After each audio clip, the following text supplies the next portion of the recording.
Shellye, we have a lot to dig into today, but let's just go back to basics. Let's go back to IBM. A lot of people cut their teeth at IBM, right? I mean, IBM was, I don't know if it was the original McKinsey or Bain. I'm not saying they were a consulting company per se, but a lot of people came out of IBM. And so did you, and you did a lot of success there. So why don't we talk about some of the courageous decisions? Why don't we talk a little bit about IBM and some of the things you experienced at Big Blue and just jump right in? Certainly. So first of all, happy to be here, Ruben. Thanks so much for the invitation. Absolutely.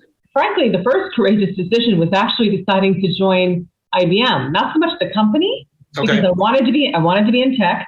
Yep. And I decided early that I wanted to run a company. And honestly, back in the 80s, IBM was the behemoth of technology. And I said, okay, I'll go join IBM and become CEO. Oh, I love it. Okay. So you came in with that type of like ambition. Absolutely. I was like, okay, this is what I want to go do. But the courageous decision was the fact that I started out in sales, because you have to understand, I came out with a degree from Wharton, and my peers were going to the McKinsey and Bain. They were going to Wall Street. They were doing international financial analyst positions. They were doing P&G product managers, right? I mean, they're taking all these sexy, cool jobs. Yeah. No one was going to a job to sell computers after getting a Wharton degree, right? Yeah. So the fact that I was doing it, people were like, what? So it was courageous to stick with that. But the reason I did it is that I'd done my homework. And it turns out that every single IBM CEO, at least up to that point, started out in sales. So I figured that has to be the path to power. So I started out in sales. Yeah, no, I love that. Okay, and I think somewhere along the line, this might be an old statistic, 80% or 90% of the Fortune 500 CEOs came out of the sales force at some point. I had some sales experience. So, no, you were taking a little bit of like the path less chosen, right? I mean, okay, but so you take it. What was your experience like in sales? I mean, you go into quotas, right? And hitting your numbers and culture shock. It's a lot. Listen, it's a lot of pressure because you're right. You make your money based upon your commission. So you actually have to sell. But I'll tell you, Ruben, it was the best experience ever in that I still use to this day more the skills I learned as a salesperson than any other job that I've held. Because the most important thing you learn is if you don't ask for what you want, you're definitely not getting it, right? You have to ask for the order. Yeah. And then when you ask for the order, a no, it's not the end of the world. As a matter of fact, a no is actually a good thing because you actually have a finite answer. But here's the key. You learn that no doesn't always mean no. No just means not now. It means something's not right. Either something's not right, price isn't right, value proposition right, something's not right. So by getting the no, you get a chance to ask, why not? Yeah. Which gives you the chance to fix it, right? Well, you use that throughout your career so that you can ask for the job you want, the promotion you want, right? The project you want to be a part of, the team that you want to hire, whatever it might be. So learning those things, learning just to look at a room and figure out who's got the power, who's the real decision maker here. Learning how to actually build coalitions of people on your side, learning how to create messaging that actually breaks through, right? The overall noise, how to communicate, all those things, how to negotiate, all those things you learn in sales. Yeah, it sounds like for you, it was like a creative growth lab. And I think it's such an interesting contradiction, or maybe it's not a contradiction, but you come from Wharton, which is a very, obviously we know, strenuous academic environment, very competitive, but still an academic environment, a theoretical environment. Sales is anything but theoretical, right? I mean, you're in the trenches. 2 + 2, that's not always equal 4. Was there a culture shock there? Or was it complementary? So you had the analytical skills. What am I trying to say? The street skills, the street smarts? I don't know what I'm using, but maybe you can pick up where I'm trying to fumble my way into. Absolutely. Listen, it's definitely complementary. You learn theories about how to build a business. You learn theories about product market fit. Right, you learn the theories. So at Wharton, you learn a lot the economics, right? Financial modeling, all these things, which is great and all helpful skills. But frankly, nothing happens in business until someone sells something. Yeah, that's true. Because until someone actually sells something, all you have is a hobby. That's right. That's right. So the combination I found to be super powerful. And actually, when people ask me about experiences, I tell people, listen, I think everyone should do a stint in sales. Yeah, I know. I came out of sales as well, right? And back in the day for me, it was here's a phone and here's a phone book and why you make 200 cold calls. But for me, what I took away was you can create anything. If you're willing to put yourself out there, you never know who says yes. You never know where it might lead, so you put up some rejection. Okay, I love this. But you moved from sales, skipping, probably a decade or so more, but you ended up in GM roles. You ended up going overseas with IBM. I mean, it obviously was a well-planned move because it did open up a trajectory in the organization that was pretty unique and rather rapid, I think. Yeah, absolutely. My focus was to get into jobs where I had P&L responsibility because I wanted to build the skill sets required to run a company, which was, first of all, you have to manage a profit and loss statement. You have to understand how a business is actually run. So yes, absolutely worked my way up to general management roles, running buzz operations in the US, as well as ultimately overseas, like Japan. So it was actually a fascinating career. But again, back to decisions. You have to understand, when I decided to take the opportunity, matter of fact, I actually sought the opportunity, and then when I got it to go to Japan, this was the mid-90s. Right. I was still in my 30s, and I was going over as a general management vice president for a public sector industries, which is a couple $1 billion business for IBM. Yeah. And in Japan, it's a very male-dominated culture. Okay. Right? And at age, typically you don't become a first-line manager until you're in your early 30s in Japan. So the fact that I'm actually a very senior exec, most of the people that work for me were significantly older. They were definitely male. And then you add to the fact that you can't see me on this podcast. I'm actually tall for a woman. I stand 5'10" in my bare feet. Okay. So I was tall. And oh, by the way, I happen to be black. But other than that, I fit right in. So okay. Was it a courageous decision? Yes, because not only did I go, I took my whole family with me. Took your whole family. Oh yeah, you jumped into the deep end of the pool. All right, so let's talk about that, because was that a novelty? Meaning, was that a novelty that worked for you and you found a way to make that work for you? The curiosity factor, was it discrimination, maybe a little bit of both? How do you navigate those waters? Oh, I absolutely learned how to make it work for me. And let me tell you, one of the interesting things I learned that I hadn't realized until I took that job was I actually had an advantage that my peers didn't have. Interesting. My advantage was I knew what it was like to be in business as a minority. My peers had done their careers in the U.S. They weren't minorities. I was the first Black female to go overseas for IBM. Wow. And so they all of a sudden are experiencing an environment in which all the things they've done, they're not getting credit for, right? It doesn't necessarily come with them. They've got to prove themselves all over again in a different dynamic, in a different culture, a different everything else. I knew what that was like. I spent my whole career learning how to do that, how to prove myself, how to establish, how to build, right, those relationships, those bridges, et cetera. So until I actually stepped out of the U.S., I didn't realize that along the way, I'd been building some actually very good skills, which allowed me to be pretty successful very quickly over there. Yeah, no, I love it. You had some superpowers you've been developing, but they didn't come to light until you went overseas. It was when you were like, oh, I finally realized I've built some strong muscles here that I didn't even know I had. Yeah, I love that. And then in Japan, something happened that happens to a lot of successful executives at big companies. I don't know if it was a recruiter or the company themselves came knocking, but Blockbuster came knocking, I believe, if I'm not mistaken. Yes, they did. Pretty lucrative opportunity. Absolutely. So I spent my whole career at IBM at that point, almost, 14 years, I guess, going on 15 years at the company. And I wanted to be CEO. And here I was, Ruben. My boss reported to Lou Gerstner.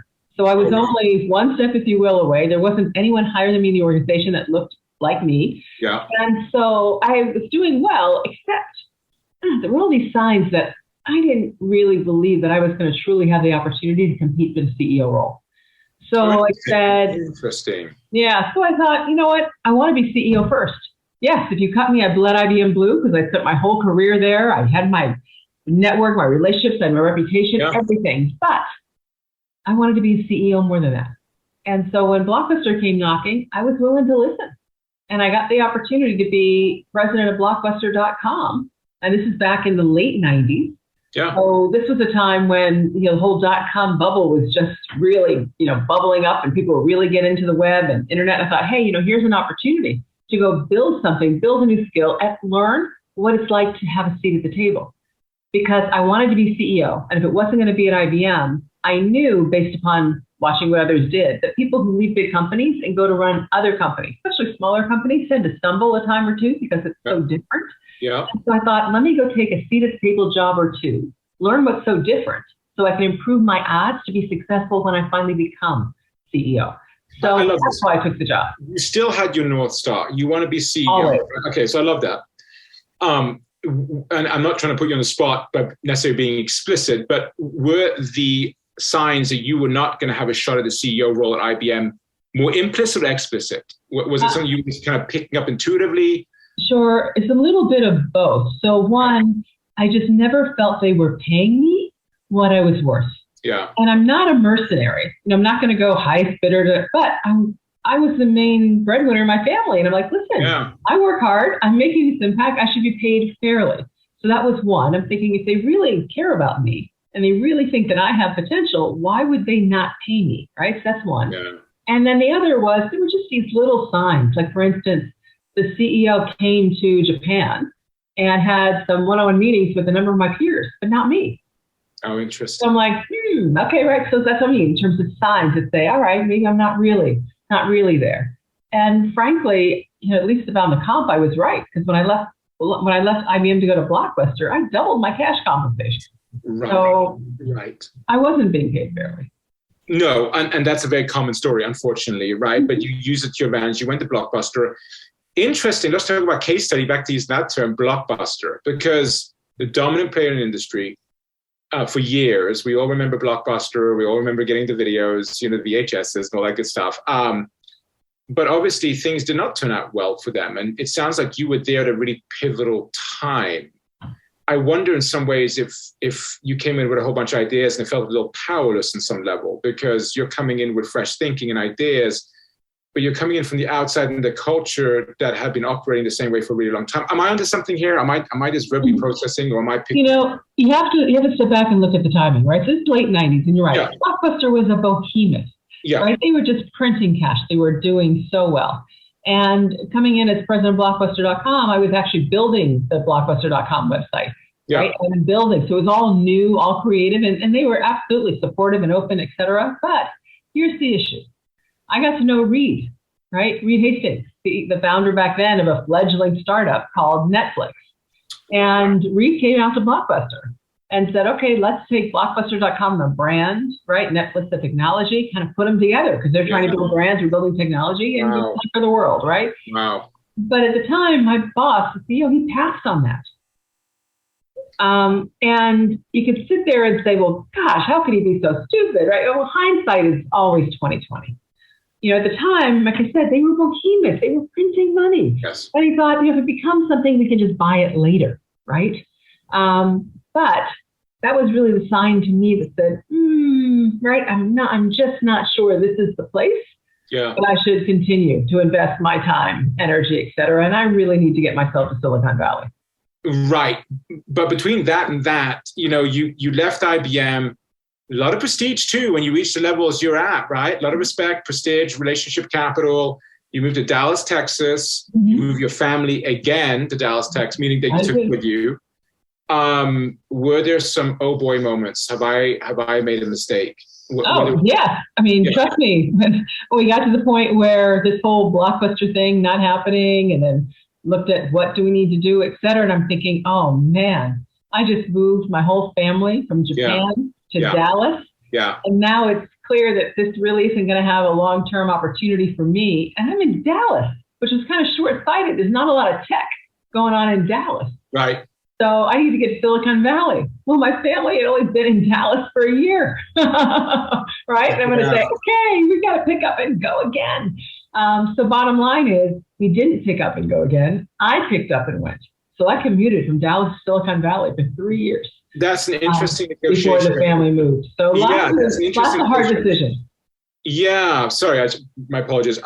That's an interesting negotiation because, right, you're trying to find a middle ground. Was any guilt involved? Was any feelings of guilt, or how do you process that? I mean, obviously you made the right move, and we're going to get into Silicon Valley because I love that part of your story as well. But in the heat of the moment, how do you navigate all that emotionally? Having taken a big bet like that, moved your family, and then it's like, uh-oh. Exactly. So, it's interesting you say the word guilt. Definitely, I wouldn't say guilt, right? Okay. There's definitely disappointment, Yep. for sure, right? Definitely some frustration, some hindsight, like, ooh, was this this probably wasn't the right one to take, all those things. But frankly, I didn't feel guilty. I had gained some good skills. I learned some big lessons, right? I mean, all those things, there were good things that happened out of it as well. So I didn't feel guilty. My family knew what I was trying to do. Yeah. And my family was pretty supportive. And the reason I commuted for 3 years was it was the best way to meet my career objectives, which were, I thought I needed to get to Silicon Valley to get that CEO spot, as well as allow my daughter to finish high school in the same school. Sure. Right? So we decided, okay, this is the right decision, and everybody has trade-offs. So that's the trade-off that we made. I love how you negotiated that. I love how you negotiated. So let's go to Silicon Valley together. Because in the 80s, IBM was one of the few major tech companies, but by the late 90s, the landscape had changed radically. There was a lot of money, a lot of opportunity. What did Silicon Valley, how did you get there? Like, what tell us, because I think you made the CEO role in Silicon Valley, right? I did. But the job that actually brought me to Silicon Valley was a company called Northpoint, which was one of the very first DSL, for those that are old enough to remember, high-speed internet. Oh, yeah. Was all about DSL, right? Yeah. I remember, yes. Okay, so I became the Chief Marketing Officer and EVP of Sales for them. Okay. And therefore, in doing that was the job I took. So that company, then I was there for about a year. They were just doing a merger with Verizon, and things fell through. We ended up selling the company to AT&T, and one of the investors, Andy Radcliffe, was also an investor in LoudCloud, and had seen what I'd done at Northpoint and said, ooh, we need you at LoudCloud. So introduced me to Mark Andreessen and Ben Horowitz, and I became first the Chief Marketing Officer, and then also took on the EVP of Sales role there. And then from there, got hired by Vinod Khosla at Kleiner Perkins at the time to be CEO of a very broken company called Zaplet. Yeah. And Zaplet was a turnaround. It was really a restart. But the good news is, even though it was really challenging, between good support from him, as well as building a great team, we were able to turn that around and turn it into a global market leader. You waited for the CEO role for a while. You worked so hard for it. Did you enjoy it when you got it? I did. Yeah. I did. Yeah. I did. I enjoy leading. I enjoy helping develop people. I enjoy when people actually end up doing more than even they think they can do. I enjoy winning, right? That's the sales piece in me for sure. Yeah. So all of those things were great. Let's talk about people doing more than they think they can do. Let's talk about your book, because we decided to write a story, and I love that you did. Writing a book, easy, hard? What came up for you? Having a memoir. It's a lot of work. A lot of work. And probably the hardest parts about writing a book, especially when that's so personal, which this one was, is in order to write it, you really have to spend time with yourself, understanding and reliving, well, why did I do this? What influenced me that caused me, right, to either make this decision or do that? And so therefore you have to relive a lot of moments, some good, but some pretty bad. And that can be tough. Yeah. Cathartic at all? Yes, I would say definitely. One of the things I admire about you and I love about your story is the resilience and the grit and determination. Some things happened to you that weren't fair and they weren't just, but you used them to your advantage and you just kept on going. For people right now who may be experiencing some of the same things, any words of advice, any final words of advice for people that want to do some of the things you've done, including sit on public boards? I mean, we haven't even covered that, but that's an amazing part of your story as well. Yeah, my biggest advice to people is be intentional. Okay. Right, be intentional. And a lot of people set goals, Ruben. They say, oh, one day I'd like to do this or I'd like to do that, which is great. Some people take the time to actually try to map out a plan. Yeah. But what I find is very few people make decisions every day consistent with that plan. And so they wake up and they're 32, 41, 57, and they're like, gosh, I'm just not where I thought I would be. Right? Yeah. Because what happens is time just goes by. Right. You get comfortable with things.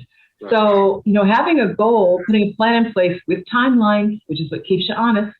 Yeah. And then making decisions every day consistent with that are one of the key ways to actually be intentional, to be able to achieve what it is that you want to achieve, and to make sure that you're building the skills that you will need, having the experiences that you will need to achieve what you want to achieve later.